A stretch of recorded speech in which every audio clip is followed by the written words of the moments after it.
Now, what else do you think are the measures necessary to speed up vaccination efforts, like what you mentioned beyond NCR, especially in Region 4A?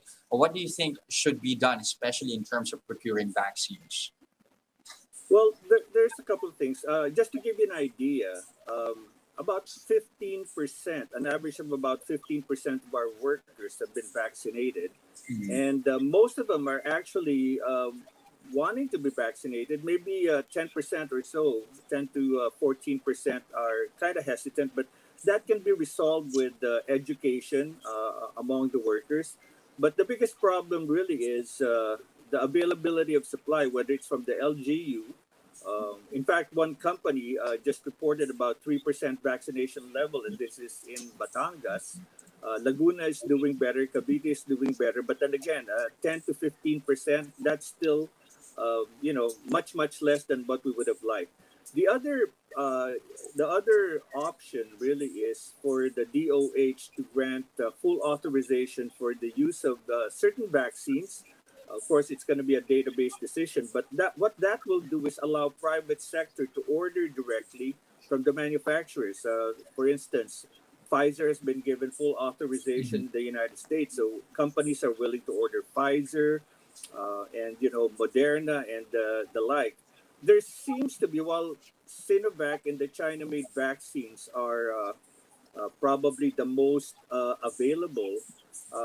For some reason, some of the workers are kind of hesitant to use Sinovac because of some data that's been published that it's got lower efficacy compared to, AstraZeneca or Moderna or Pfizer. But then again, our philosophy still is the best vaccine is the one you have Mhm. available and it's in your arms.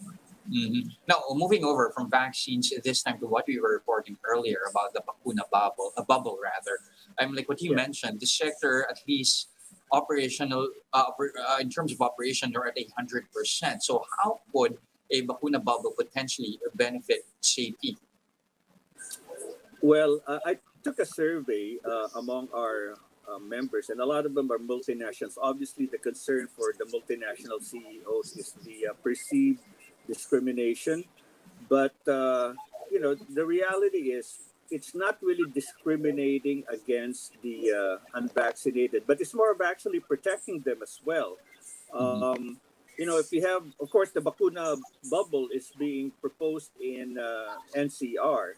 And conceptually, it sounds very reasonable. I mean, the unvaccinated people will be allowed to go out, go to work, go to the malls. And the vaccinated people obviously are going to have more mobility. Not only will they be allowed in malls, but also in other areas, especially those that, the establishments that would allow vaccinated people to come in. And in our Bakuna Bubble forum yesterday, PA Joey Concepcion mentioned that former Chief Justice Panganiban also said that it's not against the law to do something like this because, again, we're trying to balance economy versus Mhm. protection of the individuals. In fact, even DOTR was talking about having dedicated buses for the vaccinated. But also there was mention also that apparently in the Constitution there are certain decisions that government can do for the common good, in which in this particular case the common good would be for the vaccinated people.